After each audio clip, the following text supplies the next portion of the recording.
The crystalline chamber hummed with forgotten magic, its walls carved from living stone that pulsed with a faint blue luminescence. For 300 years, the figure within the central crystal had remained perfectly still, suspended between life and death, between hope and despair. Her silver hair floated as if underwater, her pale skin unmarked by time's passage. This was Nyx Valdris, and she had been dreaming of warmth. The sound of falling rocks shattered the eternal silence. A small figure tumbled through a crack in the chamber's ceiling, landing hard on the smooth floor with a grunt of pain. Dust motes danced in the ethereal light as 8-year-old Riven Ashworth picked herself up, brushing dirt from her patched clothing. Her dark eyes, too old for her young face, swept the magnificent chamber with wonder rather than fear. "Pretty," she whispered, her voice echoing in the vast space. She approached the crystal prison with the fearless curiosity of childhood, pressing her small hands against its surface. The moment her skin touched the ancient barrier, warmth spread through the magical bonds like cracks in ice. Nyx's eyes snapped open. The crystal began to fracture, hairline splits racing across its surface as centuries of accumulated magic suddenly destabilized. Steam hissed as the prison dissolved, and Nyx collapsed to her knees, gasping as sensation flooded back into her long, dormant body. Rivan knelt beside her without hesitation, placing a gentle hand on the stranger's trembling shoulder. "Are you hurt, lady?" Nyx raised her head, silver eyes meeting brown ones filled with concern rather than terror. This child should have run screaming from her pale, otherworldly appearance. Instead, she offered comfort. Nyx's voice cracked from disuse. "Who are you, little one?" "Riven," the girl replied simply. "I was looking for crystals to sell. Papa's sick and needs medicine." She tilted her head, studying Nyx's face with innocent intensity. "You look sad, like Papa when he thinks I'm sleeping." Something inside Nyx's chest, frozen for so long she'd forgotten it existed, began to thaw. "Your papa loves you very much." Riven nodded solemnly. "He tries to take care of me, but he's getting sicker." The black dust from the old mines got in his lungs. Her lower lip trembled slightly. "I wish I had a mama to help." The words hit Nyx like physical blows. Mama. This child, who had stumbled into her prison by accident, wished for exactly what Nyx had been denied for eternity. What if... double quotes. Nyx's voice was barely a whisper. What if someone wanted to take care of you? Someone who couldn't be your real mama, but who could love you just the same? Riven's face lit up with a smile that could have powered the crystal chamber. "Would you be my mama, please?" The curse that had held Nyx captive for 3 centuries trembled at its foundations, shaken by for simple words from a child's heart. The memory came flooding back as Nyx held Riven's small hand, leading her through the crumbling tunnels toward the surface. 3 centuries ago, she had been different, younger in spirit if not in body. Filled with hope instead of hollow resignation, his name had been Marcus Thorn, a scholar of ancient magics with kind eyes and gentle hands. He had loved her despite knowing what she was, an immortal being, ageless and barren, cursed never to bear children of her own. Their love had been pure, transcendent, defying the natural order that decreed immortals should not mix their hearts with mortal affairs. "Tell me about the old days, Mama Nyx," Riven whispered as they climbed, her voice echoing off the stone walls. Mama Nyx. The title sent both warmth and pain through her chest. "Long ago, I loved someone very much. But there were those who believed our love was wrong. They emerged into the dying light of Cinderhaven, a city built on the bones of the old world. Smokestacks belched black clouds into the gray sky, and the streets crawled with desperate people seeking scraps of hope in a hopeless place. Korath. The Soulbinder had been the most powerful of the ancient circle, a man whose heart had withered. Long before his body, he had appeared on their wedding day like a storm cloud, his eyes blazing with righteous fury. "You dare mock the natural order?" His voice had boomed across the chapel.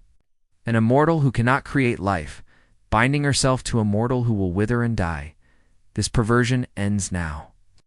The curse had been swift and merciless. Marcus aged and crumbled to dust in minutes while Nyx watched, paralyzed by Korith's magic. But the sorcerer's cruelty hadn't ended there. You wish to love without purpose, to nurture without the gift of creation, Korith had snarled. Then you shall be frozen in crystal, watching through dreams as every mortal you might have loved grows old and dies. Only when someone loves you, as a mother truly and purely will my masterwork break. But who could love a barren wretch like you? Riven tugged on her hand, pulling her from the painful memory. Papa's house is this way. He'll like you, I think. It's been so lonely since I was born and Mama died. They walked through streets lined with ramshackle houses, past vendors selling questionable meat and children begging for coins. Nix noticed how people's eyes followed them not with recognition. For none were old enough to remember her, but with the instinctive wariness reserved for things that didn't belong. Riven, she said carefully, what if your papa doesn't want me there? Girl looked up at her with absolute confidence. He will. Papa says the heart knows what it needs, even when the head doesn't understand yet. She squeezed Nix's fingers. Besides, you need us too. I can feel your sadness like a cold wind inside you. They stopped before a small house with a coughing sound coming from within. Riven pushed open the door and called out, Papa, I found something better than crystals. They found us a mama. A weak voice answered from the darkness inside. Riven? Child? What are you talking about? Nix hesitated at the threshold, 3 centuries of pain and isolation warring with this impossible chance at belonging. Somewhere in the city's depths, she could feel an old enemy stirring, sensing the disturbance in his carefully crafted curse. The hunt was about to begin. Thorn Ashworth was dying by inches, and he knew it. The Black Lung had claimed so many miners that the disease had its own name in Cinderhaven, the Whisper, because it stole your breath one word at a time. But when his daughter brought home, the pale woman with silver hair and ancient eyes, he felt something he hadn't experienced since his wife's death hope. You don't have to stay, he told Nix as she tended the small fire in their hearth. 3 days had passed since Riven found her, and already the house felt different. Warmer. More like a home. Where else would I go? Nix replied, spooning broth into a bowl for him. Her movements were graceful, practiced, as if she had spent lifetimes learning to care for others. Riven needs stability, and you need rest. Thorn coughed, specks of black blood staining his handkerchief. She's gotten attached to you quickly, maybe too quickly. Outside, the wind howled through Cinderhaven's broken skyline with an unnatural fury. Nix paused, her enhanced senses picking up something wrong in the air of familiar malevolence that made her skin crawl. Papa, why is Mama Nix afraid? Riven asked from her corner, where she was playing with cloth dolls Nix had sewn for her. Korith. The Soulbender stood at the edge of the shattered wastes, his dark robes whipping around him as he extended his consciousness across the dying city. For 3 centuries, he had felt the curse's steady pulse. A heartbeat of magical energy that confirmed his greatest work remained intact. But 3 days ago, that pulse had stuttered. Now it sang with new harmonies. Love, hope, family. He had designed the curse to prevent. Impossible, he whispered, his voice carrying on the wind like poison. The barren witch has found someone to call her mother. But curses are not so easily broken. He raised his staff, a twisted thing of blackened bone and captured souls, and began to walk toward Cinderhaven. The very ground withered beneath his feet. Back in the small house, Nix set down the bowl with trembling hands. Thorn, I need to tell you something. About what I am and what's coming for us. I already know you're not human, he said quietly. The way you move, the way light seems to bend around you, how Riven's cough disappeared after you arrived. I don't care what you are. I only care that you love my daughter. Riven dropped her dolls and ran to Nix, wrapping her arms around the immortal's waist. Something bad is coming, isn't it? I can feel it like ice in my stomach. Nix knelt and cupped the child's face in her hands. Yes, little star. Someone very angry that I escaped. Someone who doesn't believe people like us deserve to be happy. Temperature in the room plummeted. Frost began forming on the windows despite the fire's warmth. Through the walls came the sound of screaming from the street. Not human screams, but the death cries of plants and small animals as corruption spread through the neighborhood. He's here, Nyx breathed. Thorn struggled to his feet, reaching for an old mining pick. Then we fight. No, Nyx said firmly. We take Riven and run. There's a sanctuary beneath the old cathedral, Lyre and salt circles, that will protect you. This is my burden to bear. We don't leave family behind, Riven declared, with the fierce loyalty only children possessed. Mama, we stay together, or we're not really a family at all. Outside, Koreth's laughter echoed through the streets like breaking glass. The hunt had become a siege, and the Salbinder was in no hurry. He had waited 3 centuries for this moment. He could savor it. A little longer. The sanctuary beneath the Cathedral of Forgotten Saints had been built in better times, when people still believed protection could be carved in stone and blessed with holy words. Now it served as refuge for Cinderhaven's lost souls thieves, outcasts, and the desperate. Iron sigils covered every surface, and salt lines gleamed white against the dark stone floor. Nyx carried Thorn while Riven led the way through secret passages her street-smart instincts had discovered long ago. Other refugees whispered as they passed, recognizing the supernatural nature of the threat that had driven them underground. The whole northern district is dead, gasped an old woman, clutching a bundle that might have been a baby. Everything. Just ... withered. Plants, animals, people who got too close. Thorn's breathing was labored, each word an effort. How long can these protections hold? Against Koreth. Nyx settled him on a makeshift bed, her silver eyes dark with ancient knowledge. Perhaps hours, perhaps minutes. He's had 3 centuries. To perfect his power. Riven sat beside her father, small hands smoothing his fevered brow. Tell me about the curse again, Mama Nyx. Maybe if I understand it better, I can help. Nyx's heart clenched at the child's determination. The curse was designed to be unbreakable, little star. Koreth believed that someone like me, Annabelle, to bear children, had no right to maternal love. He made it so I could only be freed if someone truly loved me as a mother. But I do love you as my mama, Riven insisted.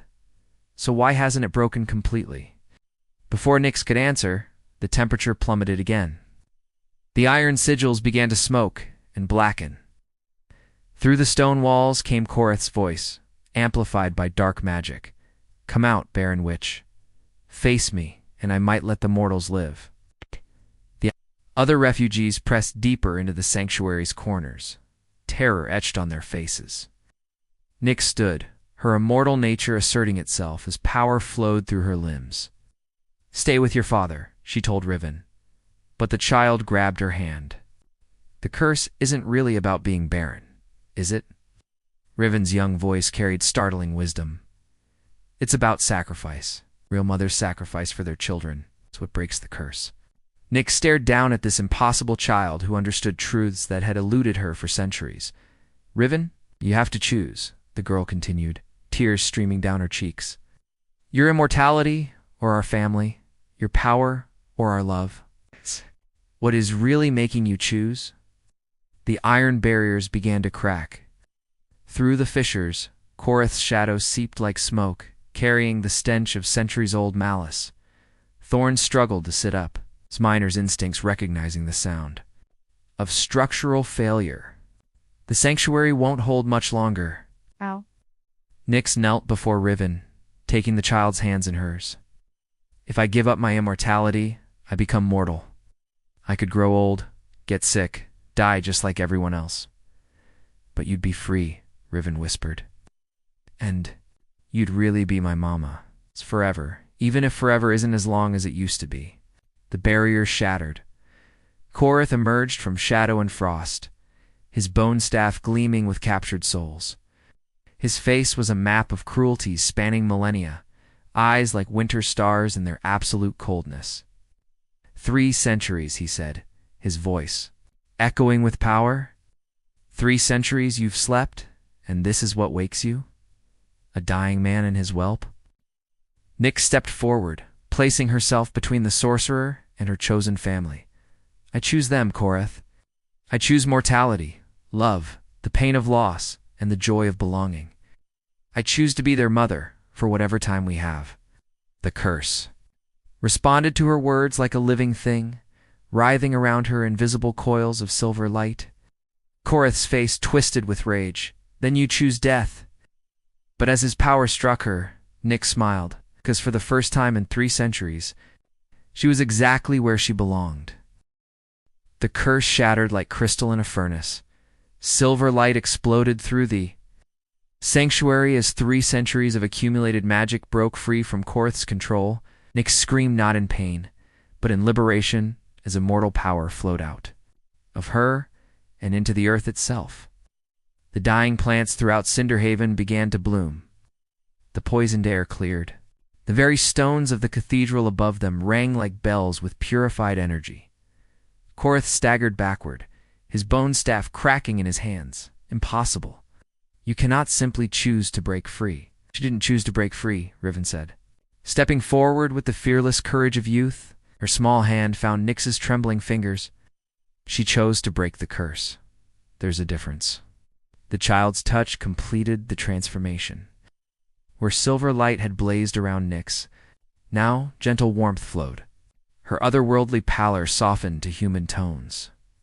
Her silver hair darkened to brown, shot through with premature gray. Most importantly, her eyes, no longer ancient mirrors of eternity, now held the warm depth of someone who had chosen a finite, precious life. Korith's rage transformed into something approaching panic. His power, drawn from the curse he had crafted so carefully, was unraveling. You don't understand what you've done. Without immortality, you'll age, you'll die. You'll leave them just as everyone leaves everyone. Nyx, now fully mortal but somehow stronger than she'd ever been as an immortal, smiled through her tears. Yes, and that will make every moment more precious, not less. The sorcerer raised his staff for one final strike, but the weapon crumbled to ash in his hands.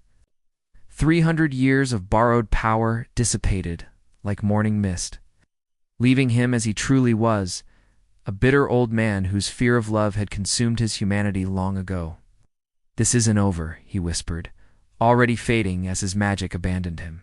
"Love dies. It always dies." "Maybe," Nyx acknowledged. "But while it lives, it's everything." Korith dissolved into shadow and was gone. In the sudden silence, Thorn's laughter echoed through the sanctuary, weak but genuine. "Well," he gasped, "that was unexpected.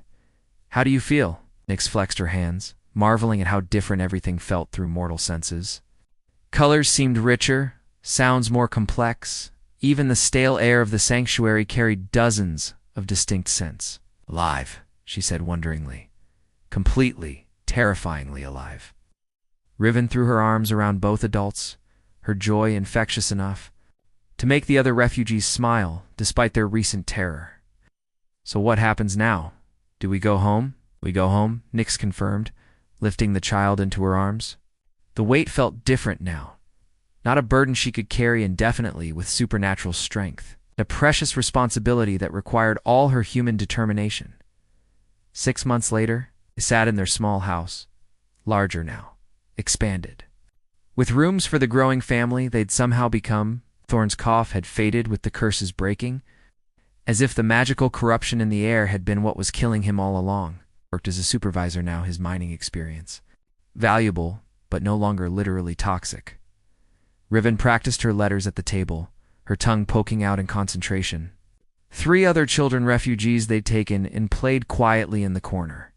Nyx watched them all with the fierce protectiveness of someone who had learned that love multiplied rather than divided. "Do you ever regret it?" Thorn asked quietly, as they prepared for bed, giving up eternity for this. Nyx looked at their motley family children who had been alone now, laughing together. A man who had been dying now, planting gardens for spring. Herself transformed from an eternal observer into a vital participant in life's messy beauty. "Eternity was just time," she said, settling beside him. "This is living." Outside their windows, Cinderhaven continued its slow recovery, green shoots, pushing through concrete and hope, rebuilding what despair had torn down. And in the small house where an immortal had chosen mortality, where a child had chosen love over fear, where a father had chosen to trust despite every reason not to, the curse that had once frozen hearts had become the foundation for something far more powerful, A family.